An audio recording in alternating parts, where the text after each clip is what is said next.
ঢোলাহাটে বেআইনি বাজির কারবারের আড়ালে কোনো বোমা তৈরি হতো কিনা, বোমার কারবার চলতো কিনা, সেটা সামনে আসতে পারে যে পরীক্ষায়, সেটা হচ্ছে ফরেনসিক বিশেষজ্ঞদের পরীক্ষা বা ফরেনসিক পরীক্ষায়।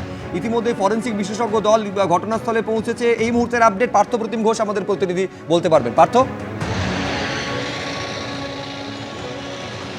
দেখো, গতকালকে রাত্রিবেলা যে বিস্ফোরণের ঘটনাটি ঘটে সেই মতো কিন্তু ঘটনাস্থলে যে কিছুক্ষণ আগে ফরেন্সিক এক্সপার্টদের টিম তারা এসে পৌঁছেছেন এবং যে বাড়ির মধ্যে এই বিস্ফোরণের ঘটনাটি ঘটে, যে বাড়ির মধ্যে 8 জনের মৃত্যুর ঘটনা ঘটে, সেই বাড়িতে গিয়ে সেই বাড়ি থেকে কিভাবে এই বিস্ফোরণটা হলো একটা তথ্য উঠে আসছে। গ্যাস সিলিন্ডার ফেটেছিল এবং তার পরবর্তীকালে সেখানে বাজি মজুদ ছিল। অপরদিকে উঠে আসছে যে মজুদ বাজি থেকে এই ধরনের বিস্ফোরণ হয়েছে। সুতরাং কি থেকে এই বিস্ফোরণের ঘটনাটি ঘটলো, বা বাজি মজুদ ছিল শুধু, নাকি এর পিছনে অন্য কিছু আরও ছিল, যে সেই সমস্ত বিষয়টা খতিয়ে দেখার জন্য ফরেনসিকের এক্সপার্টরা তারা এসেছেন এবং এখান থেকে তার নমুনা ইতিমধ্যে সংগ্রহ করছে। এখনো পর্যন্ত এই ঘটনায় পুলিশ যে মামলা রুজু করেছে সেই মামলার ভিত্তিতে কোনো গ্রেফতারি নেই। দুজন এখনো পর্যন্ত, তাদের কোনো হদিশ নেই।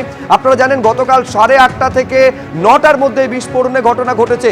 আজকে প্রশাসনের তরফে একেবারে এডিজি সাউথ বেঙ্গল তিনি সাংবাদিক বৈঠক করছেন এবং কোন কোন ধারায় মামলা রুজু করা হয়েছে তার তালিকা তিনি তুলে দিচ্ছেন। এরই পাশাপাশি এই গোটা ঘটনায় এনআইএ তদন্ত চেয়েছে বিজেপি, রীতিমতন কেন্দ্রকে চিঠি দিয়েছে তারা। বিস্ফোরণে 8 জনের মৃত্যু নিয়ে এই ঘটনাতেও এনআইএ চাইছে বিজেপি। কিন্তু বড় প্রশ্ন হচ্ছে এই প্রাণগুলো যে চলে গেল তার দায়কার। সরাসরি নিউজ রুম থেকে অতনু হালদার আমাদের প্রতিনিধি রয়েছেন। একটা ঘটনা ঘটে অতনু, এই প্রশ্নটা ফিরে ফিরে আসে কিন্তু কোনোদিন কোনো উত্তর পাওয়া যায় না। এবং সব থেকে বড় প্রশ্ন, তার থেকে প্রশাসন শিক্ষাটা কি নেয়? আজকে 8 জনের প্রাণ চলে গেল, অতনু দায়কার। গত 3 বছরে একের পর এক ঘটনা ঘটেছে, কিন্তু সেই ঘটনাগুলো ঘটলে পরেও সেখানে কি যথাযথ ব্যবস্থা সেই ঘটনাগুলো থেকে শিক্ষা নিয়ে নেওয়া হয়েছে? এইখানেই হচ্ছে সব থেকে বড় প্রশ্ন উঠছে যে পুলিশ প্রশাসন যদি যথার্থ শিক্ষা নিত এই আগের ঘটনাগুলো থেকে, তাহলে কি এই ঘটনাগুলো আবার পরপর ঘটতো? তুমি যদি দেখো যে গত শুধু 3 মাসে, আমি তোমাকে বলছি যে এবারে 7ই ফেব্রুয়ারি কল্যাণীর রথতলায় বেআইনি বাজি কারখানায় বিস্ফোরণে 4 জনের মৃত্যু হয়েছে। এই 2024 সালের 28শে ডিসেম্বর সেখানে দক্ষিণ 24 পরগনার চম্পাহাটিতে বিস্ফোরণে 3 জনের মৃত্যু হয়েছে। 2024 সালের নভেম্বর মাসে হাওড়ার উলুবেড়িয়া সেখানে বিস্ফোরণ হয় এবং এই 2024 সালের 9 জুন পূর্ব মেদিনীপুরের কোলাঘাটে একটা জায়গায় বিস্ফোরণ হয়। এবং তারপরে তুমি যদি দেখো যে 2023 সালের 28শে আগস্ট সেখানে দত্তপুকুরে ভয়াবহ বিস্ফোরণে 9 জনের মৃত্যু হয়। 2023 সালের 22শে মে সেখানে বজবজে বিস্ফোরণে 3 জনের মৃত্যু হয়। 2023 সালের 16ই মে পূর্ব মেদিনীপুরের এগরার খাদিকুলে সেখানে এই ঠিক একইভাবে বেআইনি বাজি থেকে বিস্ফোরণ হয়ে সেখানে 11 জনের মৃত্যু হয়। অর্থাৎ আমি তোমাকে যেটা বললাম যে 2023 সালে যখন খাদিকুলের ঘটনাটা ঘটে তখন সেই নিয়ে ব্যাপক বিতর্ক তৈরি হয় এবং সেই সময় নানান প্রশ্ন ওঠে যে পুলিশ প্রশাসন কি করছে, রাজ্য পুলিশ প্রশাসনের তরফ থেকে কি যথাযথ ব্যবস্থা নেওয়া হচ্ছে এই ধরনের বিস্ফোরণগুলোকে আটকানোর ক্ষেত্রে, এইভাবে যাতে বেআইনি বাজির ব্যবসা না চলে সেইটা আটকানোর ক্ষেত্রে কি যথাযথ ব্যবস্থা নেওয়া হচ্ছে? সেই প্রশ্ন যখন ওঠে তখন পুলিশ প্রশাসনের তরফ থেকে নানান ধরনের প্রতিক্রিয়া দেখা যায় এবং নানা ধরনের ব্যবস্থা নেওয়ার কথা বলা হয়। কমিটি তৈরি হয়, বলা হয় যে ক্লাস্টার তৈরি হবে, ব্যবস্থা নেওয়া হবে যাতে এই ধরনের ঘটনার পুনরাবৃত্তি না ঘটে, সেই জন্য ব্যবস্থা নেওয়া হবে। কিন্তু বাস্তবে কি সেটা হয়েছে? যদি বাস্তবে সেটা হতো, তুমি দেখো যে 2023 সালে যেরকম পরপর বিস্ফোরণের ঘটনা ঘটেছে ঠিক 2024-এও সেটা হয়েছে এবং আজকে 2025 সালে এসে সেই একই ঘটনা ঘটে চলেছে। ফলে স্বাভাবিকভাবেই এই প্রশ্নটা উঠছে, এত বেআইনি বাজি আসছে কোত্থেকে? এত বেআইনি বাজি যখন আসছে, কোথাও না কোথাও এই বাজি তৈরি হচ্ছে। তাহলে এইভাবে বেআইনি বাজি যেখানে তৈরি হচ্ছে সেই উৎস মূলে পুলিশ পৌঁছাতে পারছে না কেন? এই বাজি তো কোথাও না কোথাও তৈরি হচ্ছে, সেইখানে গিয়ে পুলিশ আটকাতে পারছে না কেন? 2 হচ্ছে এই বাজি যেখানে মজুত হচ্ছে, এই মজুত হওয়া বাজি বাজারে আসছে, ব্যবসা হচ্ছে, অর্থাৎ একটা বড় র্যাকেট চলছে।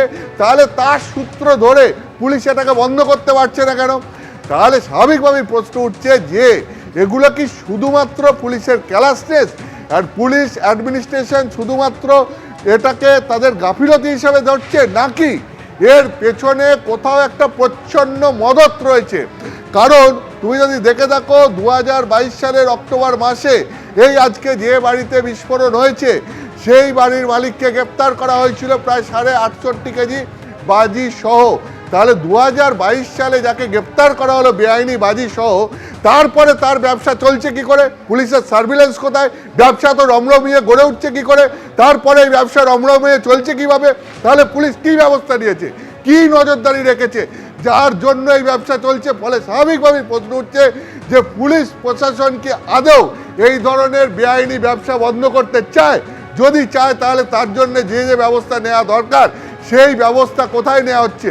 প্রত্যেকটা ঘটনার পর দেখা যাচ্ছে একটা তাৎক্ষণিক প্রতিক্রিয়া পুলিশ প্রশাসনের পক্ষ থেকে এবং তার সঙ্গে কিছু প্রতিশ্রুতি, কিন্তু তারপর আবার পরিস্থিতি যাকে তাই থাকছে, কিন্তু ঘটনা ঘটার যে পরম্পরা সেটা বন্ধ হচ্ছে না। তার কারণ পুলিশ কি সত্যিই কোনো ব্যবস্থা নিতে আগ্রহী? এই প্রশ্নও আজকে উঠছে। একেবারে পুলিশের সদিচ্ছা নিয়ে প্রশ্ন উঠছে। আমি এখানে দর্শকদের মনে করিয়ে দেব যে খাদিকুলে যখন বিস্ফোরণের ঘটনা ঘটেছিল, যেখানে 11 জনের প্রাণ চলে গিয়েছিল, স্বয়ং রাজ্যের মুখ্যমন্ত্রী তিনি খাদিকুলে গিয়ে বলেছিলেন যে এই ঘটনা আমাদের চোখ খুলে দিয়েছে। প্রশ্ন হচ্ছে যে তারপরেও ধারাবাহিকভাবে এই বিস্ফোরণ এবং মানুষের প্রাণ চলে যাওয়া এইটা ঘটছে কেন?